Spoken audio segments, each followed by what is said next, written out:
नमस्ते दोस्तों, welcome back to Shiva एहसास। मेरा नाम है नेहा और मैं आप सबका तहे दिल से स्वागत करती हूँ शिवा एहसास में।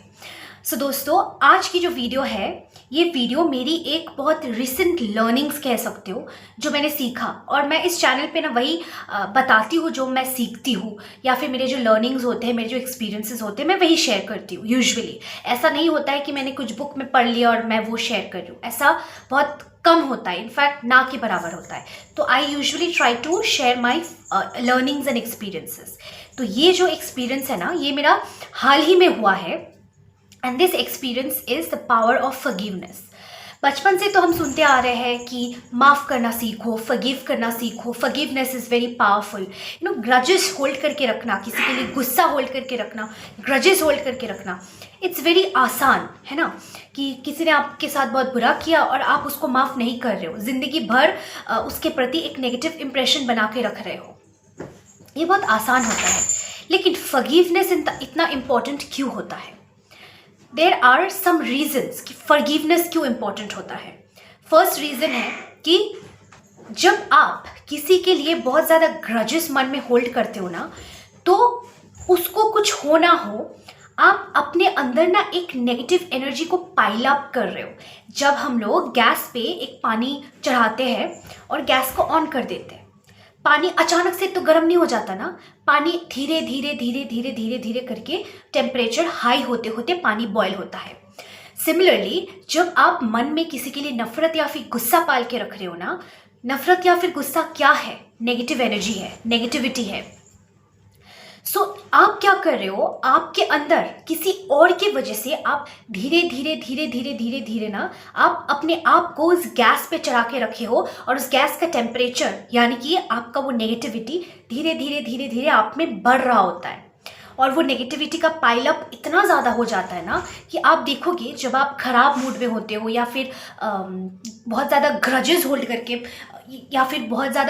होल्ड करके रख रहे हो ना, तो आप में इतनी नेगेटिविटी भर जाती है कि आप दूसरों के साथ झगड़ा कर लेते हो।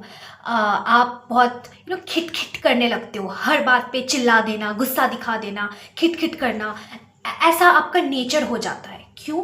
क्योंकि आप किसी का गुस्सा अपने दिल में पाल के रखे हो, और कहीं ना कहीं वो गुस्सा, वो नेगेटिविटी ना आपके सबकॉन्शियस में चला गया है, और सबकॉन्शियस में जो भी जाता है ना, वो आपका इंटरनल हैबिट हो जाता है, वो आपका सेल्फ कॉन्सेप्ट बन जाता है, यानी कि कॉन्सेप्ट अबाउट योर सेल्फ। अगर आप अपने मन में नेगेटिविटी भर रहे हो, तो आपके सबकॉन्शियस को लगेगा यही मेरा सेल्फ कॉन्सेप्ट है, यानी कि मैं एक नेगेटिव इंसान हूँ।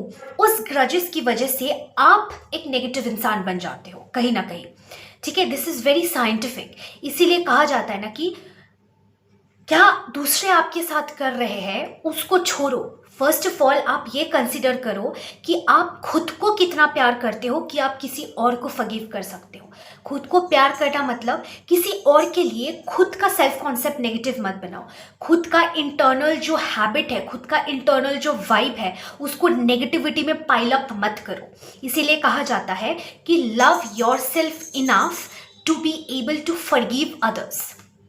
और सेकंड है कि अगर आप, हमारा लॉ ऑफ अट्रैक्शन क्या कहता है कि हम क्या अट्रैक्ट करते हैं? जो हम सोचते हैं वो अट्रैक्ट करते हैं, या जो हम हमारे सोच की वजह से जो हम बन जाते हैं, जो हम हैं वही अट्रैक्ट करते हैं? कौन सा?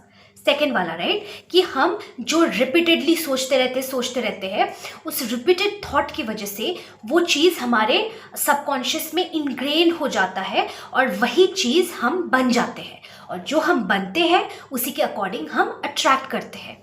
इसीलिए हम एफर्मेशंस, मेडिटेशंस, विजुअलाइजेशन, स्क्रिप्टिंग ये सब करते हैं, राइट? ताकि वो एक थॉट को हम लोग रिपीटेडली सोच सके। जैसा हम सोचते हैं वैसा हम बन जाते हैं, और जैसा हम हैं वैसा ही हम अट्रैक्ट करते हैं। इसी के प्रति सपोज कीजिए आपका इतना ज़्यादा हेट्रेड या इतना ज़्यादा ग्रज है कि आप अपने अंदर ये चीज़ होल्ड करके रखे हो for a long period of time, कि उस इंसान से मैं बहुत गुस्सा हूँ, उस इंसान को मैं बर्बाद करके रखूँगा, उस इंसान को मैं ये कर दूंगा, वो कर दूंगा, और दिन भर ना हमारे मन में ऑन रिपीट ये चलता रहता है कि उसने ऐसा मेरे साथ कैसे कर लिया, आई डोंट डिजर्व दिस, उसने गलत किया, he should pay for it, she should pay for it, है ना? तो ये हमारे मन में चलता रहता है। और जो चीज़ for prolong period of time हमारे मन में चलता रहता है वही हम बन जाते हैं, वैसा ही इंसान हम बन जाते हैं। और जैसा इंसान हम बनते हैं वैसा ही हम अपने लाइफ में अट्रैक्ट करते हैं। तो आप समझ रहे हो कि किसी और के एक्शन की वजह से, किसी और का किया धरा आप खुद पे इतना ज़्यादा हावी होने देते हो कि अल्टीमेटली दूसरे का किया धरा आपको हार्म करता रहता है। So it is not the person who hurt you is harming you. उसने आपको हर्ट किया लेकिन हार्म आप खुद को खुद कर रहे हो। How? By piling up, by holding on to the grudges, और अपने दिमाग में ना वो मन में वो गैस ऑन कर देना और धीरे धीरे पानी गर्म होता रहना, धीरे धीरे नेगेटिविटी पाइल अप होता रहना, इतना छोटा से थोड़ा थोड़ा थोड़ा थोड़ा थोड़ा थोड़ा करके फिर इतना बड़ा हो जाना कि वही आपका वजूद बन जाना, and you become a negative person. You become a person who is very irritated, who is always very anxious, who is always very doubtful. इसीलिए कहा जाता है कि जो जैसा कर रहा है उसको आप इसलिए माफ़ कर दो क्योंकि यू लव योर सेल्फ। खुद को इतना प्यार करो कि किसी और को माफ़ कर दो। मैं जो ये बोल रही हूँ ये मैं हवा में नहीं बोल रही हूँ, और ना ही मैंने ये किसी बुक में पढ़ा इसीलिए मैं आज उठ के आके आपको वीडियो दे रही हूँ। मैंने अपने वीडियो में आप लोगों को बताया कि कैसे वर्क टॉक्सिसिटी की वजह से मुझे मेरा ड्रीम जॉब छोड़ना पड़ा, right? I told you that. अब क्योंकि मैंने वो जॉब छोड़ दिया, अब तो मेरे उस ऑफिस के साथ कोई कनेक्शन नहीं है, मेरे उस मैनेजर के साथ कोई कनेक्शन नहीं है, तो फिर अब मैं क्या कर रही हूँ क्या नहीं कर रही हूँ उनका ये लुकआउट नहीं होना चाहिए, isn't it? और ये पहली बार हुआ है कि कोई उनके मुंह पे ये नौकरी ठुकरा के आया है, कोई उनके मुंह पे बोल के आया है कि मैं कल से नहीं आना चाहती। ये भी मैंने आपको बताया है, राइट? अब वहाँ पे ना एक कंप्यूटर था जो सब लोग यूज़ करते थे। हालांकि मैं अपना लैपटॉप कैरी करती थी लेकिन फिर भी कुछ कुछ काम ना उस सिस्टम में ही करना पड़ता था, राइट? तो अब क्या हुआ, मैंने अपना पर्सनल ईमेल आईडी लॉगिन किया था। अब ईमेल आईडी लॉगिन करते टाइम वो एक ऑप्शन आता है ना, do you want to save your password. पता नहीं गलती से हुआ क्या हुआ, आई डोंट नो, मैंने अपना पासवर्ड सेव कर दिया। उसके बाद मैं ईमेल लॉगिन करती थी और रोज़ मैं लॉग आउट करके आ जाती थी। फिर नेक्स्ट दिन अगर काम होता था लॉगिन करके लॉग आउट करके आ जाती थी। मेरे माइंड में ये था ही नहीं कि ईमेल को लॉग आउट करने के बाद भी वो फॉरगॉट पासवर्ड करना पड़ता है, वरना आपका पासवर्ड तो सेव्ड है। कंप्यूटर को you told the computer to remember your password, right? तो जब भी आप अपने ईमेल में लॉगिन करोगे without any OTP, without your permission, कोई भी आपका ईमेल एक्सेस कर सकता है। अब मैंने वो ऑफिस छोड़ा था 6 तारीख को, राइट? और नया जॉब ज्वाइन किया था मैंने 9th को मेरा ऑफर लेटर आया था 9th को। 6th को मैंने छोड़ा, ऑफर लेटर आया 9th को। अब मेरा एक कलीग मेरे को मैसेज करता है कि नेहा, वो ना मेरा नया जॉब का जो ओनर है उसका नाम बता देता है कि क्या तू इसी के साथ काम कर रही है। और मैं तो एक्सेप्ट करने से रही, तो मैंने कहा नहीं, no, I don't know who this person is. मेरे को वो बंदा बोलता है कि नेहा, तूने अपना ऑफर लेटर हमारे सिस्टम में डाउनलोड किया था नेहा, तू भूल रही है, और वही देख के मैं बता रहा हूँ। आई वाज लाइक, मैंने डाउनलोड किया था? रियली?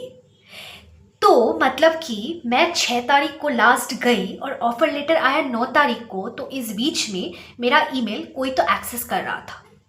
चलो माना कि ईमेल में भी अपना लॉगिन करते हुए मेरे में गलती से उसने लॉगिन कर दिया। गलती से अगर हुआ होगा तो आप लॉग आउट कर दोगे। आप स्क्रॉल करके ऑफर लेटर निकाल के, ऑफर लेटर खोल के, कितना सैलरी है, कितना क्या है, ओनर कौन है, ये सब तो आप देखोगे नहीं। ये सब कौन करता है? जिसके मन में कुछ खोट हो, जिसके मन में हो कि अरे क्या कर रही है, क्यों कर रही है। आप समझ रहे हो कितना टॉक्सिसिटी था वहाँ पे। मैं छोड़ के आ गई, उसके बाद भी उन लोगों का ना ये क्यूरियोसिटी नहीं जाता है कि क्या कर रही है, कैसे कर रही है, क्यों कर रही है, यहाँ से निकल के इज शी डूइंग बेटर या फिर कुछ और ही कर रही है। हंसी मजाक का वो बोला था ना कि किसके घर में सास ने किसने को क्या किया, चाय पे चर्चा, एक नया टॉपिक उन लोगों को चाहिए था। और मेरा ईमेल एक्सेस था, तो मेरा ऑफर लेटर देख के, और किसने किया ये मुझे पता है, जिस बंदे ने मुझे बताया उस बंदे ने नहीं किया था। उस बंदे को बुला के दिखाया गया था, किसने किया, कौन किया, कैसे किया, मुझे सब पता था। और उस वक्त मैं इतना फ्यूरियस हो गई थी, इतना गुस्सा आ गया था कि ये साइबर क्राइम है। मैं अगर अपना ईमेल कहीं पे लॉगिन करके ऑफिशियल काम कर रही हूँ और लॉग आउट करके आती हूँ, why will you try to even log in to my password? क्यों तुम ट्राई भी करोगे मेरे ईमेल में लॉगिन करने का? तुमने ट्राई किया तभी वो लॉगिन हुआ, लॉगिन हो भी गया, तुमने उसको एक्सेस किया, मेरा ऑफर लेटर डाउनलोड किया और उसको तुमने लेके डिस्कस किया, चाय पे चर्चा, तभी सबको ओनर का नाम, कितना सैलरी, क्या है, कब है, कैसे है, सब पता है, राइट? और मुझे पता ये कौन है। तो मैंने ठान लिया था कि मैं इसको एफआईआर करूंगी और उस कॉलेज का जो ओनर है उस ओनर से मैं बात करूंगी एंड आई मेक श्योर कि सीसीटीवी वगैरह सब चेक हो ज़रूरत पड़े तो, और जिसने भी ये किया उसको अपना नौकरी खोना पड़े, because this is a criminal offence. तुम विदाउट एनी परमिशन किसी का ईमेल एक्सेस कर रहे हो, मतलब you are doing something which is cyber crime. अब मैंने सोच लिया था मैं ये करके रहूँगी, भले मेरी नौकरी क्यों ना चली जाए, लेकिन मैं आई मेक श्योर कि जिसने ये किया उसकी नौकरी जाए। गुस्सा गुस्सा गुस्सा गुस्सा मन में पनप रहा था 2 दिन से, एकदम सैटरडे संडे बीच में पड़ गया, मैं मंडे जाऊंगी ही। मैंने नंबर वंबर सब एकदम ओनर का नंबर सब लेके रेडी कर लिया था, लोगों से बात करके कि अब तो प्रूफ लेके मुझे जाना है। अब जो व्हाट्सएप में चैट हुआ, जिस बंदे ने मुझे बोला कि तेरा इतना सैलरी ये वो, तेरे सिस्टम में मैंने देखा ये वो, सब मैंने स्क्रीनशॉट लेके रखा था कि सब प्रूफ लेके मैं जाऊंगी एंड आई मेक श्योर ये जिसने किया उसकी नौकरी जाए। अब क्या हुआ ना, इसके वजह से मैं किसी भी चीज़ पे फोकस नहीं कर पा रही थी, पहली बात। दूसरी बात, मेरा दिमाग का जो सैनिटी था ना वो खो गया। मेरा ये चैनल में सबसे ज़्यादा व्यूज़ आफ्टर 1-1.5 साल का गैप जो मैंने वीडियो बनाया, सबसे ज़्यादा व्यूज़ इस पे गया कि मैंने कैसे अपना जॉब मैनिफेस्ट किया। So it's a very big thing for me, it's a very big thing for me. लेकिन गुस्से की वजह से ना मैंने अपना आपा खो दिया और मैंने ये भी सोच लिया कि मेरी नौकरी जाए तो जाए, आई विल मेक श्योर कि उस इंसान की नौकरी ना रहे। मैंने अपना परवाह करना छोड़ दिया, सेकेंड, ठीक है। थर्ड, मैं जब सो रही थी ना, नींद में भी मैं ये चीज़ देख रही थी, सच में मुझे ये सपना आया कि कोई मेरा ईमेल आईडी लॉगिन कर रहा है और मैं जाके पुलिस के पास लड़ाई कर रही हूँ। एंड फोर्थ, मैं ये भी भूल गई थी कि वो लोग पावरफुल है और कोई थोड़ी ना अपने ऊपर दोष लेगा। वो लोग कहेगा कि तुम्हारी गलती है, तुम क्यों ईमेल लॉगिन करके गई थी, तुम क्यों ये नहीं, तुम नहीं किया ये वो, या फिर बेचारा जिसने कुछ किया ही नहीं, जिसने मेरे को गलती से बता दिया, शायद उसी की नौकरी चला जाए, है ना। मतलब वो लोग तो चाहेंगे ना अपने शोल्डर से ऐसे झाड़ देने का कि हमने कुछ नहीं किया। तो मैंने ना इन सब चीज़ों को कंसिडर किया ही नहीं। फिर मैं शांत हुई, अगेन आई मेडिटेटेड। दिल में ना बहुत ज़्यादा एक बेचैनी सा फीलिंग हो रहा था। मैं मम्मी के घर गई, मम्मी के पास मैंने टाइम स्पेंड किया, अच्छा टाइम स्पेंड किया, फिर भी ना दिल में एक अजीब सा बेचैनी हो रहा था। मुझे पता नहीं किस बात का। सब ठीक है, मैंने यूट्यूब में मेरे सब्सक्राइबर्स बढ़ रहे हैं, लोग इंगेज कर रहे हैं, लोगों को पसंद आ रहा है, इतने लाइक्स आ रहे हैं, इतने व्यूज़ आ रहे हैं, YouTube sorted, job sorted, mummy के घर गई, एवरीथिंग इज सॉर्टेड। फिर भी ना एक दिल में अजीब सा बेचैनी सा हो रहा था। एंड देन मैं ना शांति से बैठी and again I did my meditation. मैंने थोड़ा स्क्रिप्टिंग किया, ग्रैटिट्यूड लिखा, जिसकी वजह से जब हम बहुत एंशियस होते हैं ना, हम अपना ब्लेसिंग्स को काउंट करना भूल जाते हैं और हम जिस चीज़ को लेके नाराज़ है या गुस्सा है या सैड है ना, उसी को लेके पड़े रहते हैं और फिर एक के बाद एक और इंसिडेंट्स याद आने लगता है, अच्छा इंसिडेंट्स याद नहीं आता है। तो मैंने थोड़ा ग्रैटिट्यूड प्रैक्टिस किया, सब किया, फिर दिमाग शांत हुआ। फिर मैंने रियलाइज़ किया कि अगर मैं केस करती भी तो क्या होता, कुछ भी नहीं होता, कुछ भी नहीं, गलती तो मेरी थी, मैंने पासवर्ड सेव किया था, राइट। वो लोग कुछ ना कुछ करके झूठ बोल ही देता, क्योंकि जहाँ पे वर्क कल्चर इतना टॉक्सिक है, आपको लगता है वहाँ पे कोई एक्सेप्ट भी करेगा कि हाँ हमने गलती किया, हम रिज़ाइन कर देते हैं, sorry Neha. Nobody would have done that. In fact जो मैं ओनर के पास भी जाती, ओनर भी क्या कुछ एम्प्लॉयज़ की गलती की वजह से अपना नाम खराब करता, अपने इंस्टीट्यूशन का नाम खराब होने देता, एफआईआर में कुछ हो पाता, नथिंग, कुछ नहीं होता, जस्ट हैरेसमेंट होता, मेरी हैरेसमेंट होती और मे बी मैं अपना न्यू जॉब खो देती। क्योंकि मैंने कहा ना कि टेक्नो के अंडर ही मैं जॉब करती हूँ, भले ही पहला वाला कॉलेज दूसरा वाला कॉलेज अलग है, बट टेक्नो के तो अंडर है। तो अगर मैं टेक्नो से पंगा लूँगी, मेरा ये नौकरी भी तो जा सकता है। तब उसके बाद क्या, फिर से आईटी सेक्टर, फिर से वही टट्टी जॉब, जस्ट बिकॉज किसी और ने आपको आपका मजाक बनाना चाहा। इसकी टाइम क्या ख़त्म हो जाएगी? नहीं, राइट? बदला लेना, कर्मा, सही टाइम पे सही चीज़ करना, कुछ कुछ कुछ नहीं जा रहा है। टाइम आएगा तो मैं स्टेप ले सकती हूँ, लेकिन हड़बड़ी में यही अंदर का जो pile up of negative energy, बेचैनी, पता नहीं क्या हो जाएगा, सैडनेस, इसके चलते अगर मैं कुछ करती तो कुछ ना कुछ गलत डिसीजन में ज़रूर ले लेती। तो मैंने क्या डिसाइड किया कि मैं सब कुछ अगेन अपने बाबा पे छोड़ देती हूँ। अगर उन्होंने कुछ गलत किया, कर्मा कम्स बैक, कर्मा। मैं ना किसी वीडियो में आप लोग को कर्मा का भी ना कॉन्सेप्ट समझाऊंगी। Karma is real. हम लोग कहते हैं ना कर्मा कुछ नहीं होता, अरे क्या ही है, तो फिर बुरे इंसान क्यों नहीं, उनको पनिशमेंट मिलता है। Karma is real, that is a law of nature. Karma मतलब बैलेंस। मैं ना ये किसी वीडियो में समझाऊंगी आपको। So karma will come back to them. अगर उन्होंने गलत किया, गलत होगा, ठीक है? क्योंकि जिसने किया उसकी भी एक बेटी है। भले ही बेटी अभी बहुत बच्ची है, छोटी है, क्लास 2 या 3 में पढ़ती है, 7 साल की, पता नहीं क्या बेटी है। फ्यूचर में वो भी नौकरी करेगी, किसी न किसी तरह से कर्मा तो वापस जरूर आएगा। इतना तो मेरे को है भरोसा। तो मैंने सब कुछ बाबा पे छोड़ा। एंड ट्रस्ट मी गाइज, जब से मैंने बाबा पे ये सरेंडर किया ना कि बाबा अब सब आप पे, कर्मा, गलत, सही जो है सब आप पे, ठीक है? मैं कुछ नहीं करने वाली। I give up, I forgive them. वो लोग बेवकूफ़ है, नादान है, आई फॉरगिव देम। तो जब से मैंने ये किया ना, मेरी जो वो दिल में एक हिडन सा एक बेचैनी सा फील हो रहा था ना, it's gone, it's literally gone. तो हम लोग जो ऐसा होता है ना कि हम लोग खुश है, लेकिन खुशी में भी हम लोग बहुत परेशान है, कुछ तो है जो खटक रहा होता है। That is nothing but piled up, we hold on to some negativity, गुस्सा, रिग्रेट, जो आपको वो रिपरकेशंस देता है। आप अपने दिल में अगर सपोज करो यहाँ पे एक लंप हो गया है, ट्यूमर हो गया है, कुछ भी अगर निगलने जाओगे तो यहाँ पे अटकेगा ना, आपको फील होगा ना। सिमिलरली एनर्जी, नेगेटिव एनर्जी भी तो एक लंप ही है।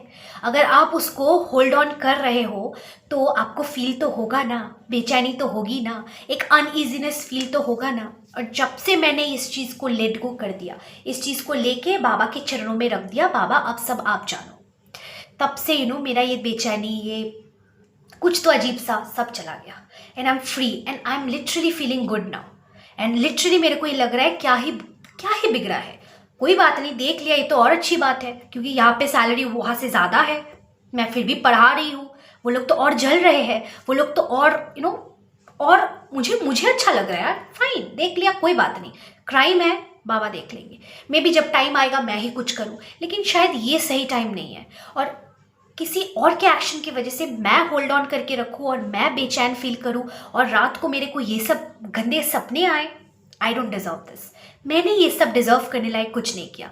इसीलिए I love myself that I forgive them and I let go and I leave all of this to बाबा, हायर सेल्फ, भगवान, जिसको भी आप मानते हो। So guys, you understand the power of forgiveness. So peace of mind maintain करने के लिए जो हम बोलते हैं कि पीस ऑफ माइंड नहीं है, अशांति है, ये है, वो है, तबीयत खराब है, ये सब क्यों होता है? बिकॉज हम लोग ना बहुत ज़्यादा ग्रजेस, रिग्रेट होल्ड ऑन करके रखते हैं, लेट गो नहीं करते हैं, सरेंडर नहीं करते हैं। सो guys, I would really really really really urge you कि आज ना एक कॉपी किताब लेके बैठो और पूछो, खुद से पूछो, टाइम लेके करो। एक ही दिन में, एक ही रात में करना है नहीं। मे बी आज अगर आप 3 घंटा बैठे कॉपी किताब लेके, एक वर्ड नहीं निकला, fine, give your self time, 2-3 दिन ले लो, लेकिन लिखो क्या वो चीज़ है जो आप होल्ड ऑन करके रखे हो, जो आपके दिल में एक लंप जैसा फील करवा रहा है, आपके माइंड से पीस ऑफ माइंड ले रहा है। पीस ऑफ माइंड नहीं है, अशांति है माइंड में अचानक। क्या है वो? कौन है वो? किसको आपको माफ़ करना है? माफ़ी दे रहे हो, यू फॉरगिविंग। ज़रूरी नहीं है यू फॉरगेट, ऐसा नहीं है कि आप फिर से वो इंसान आ जाए आप माफ़ कर दो। You don't forget, but forgiving is important आपके खुद के सैनिटी के लिए। तो लिखो और इंट्रोस्पेक्ट करो कि क्या है वो चीज़, कौन है वो चीज़ जिसको मुझे लेट गो करना है, जिसको मुझे भगवान के, यूनिवर्स के, हायर सेल्फ के चरणों में अरदास करना है और लॉ ऑफ कर्मा के लिए छोड़ देना है। क्या है वो चीज़? So guys, I hope you like this video. मिलते हैं बहुत जल्द आपसे अगले वीडियो में, तब तक के लिए बहुत खुश रहिए। Bye bye, take care.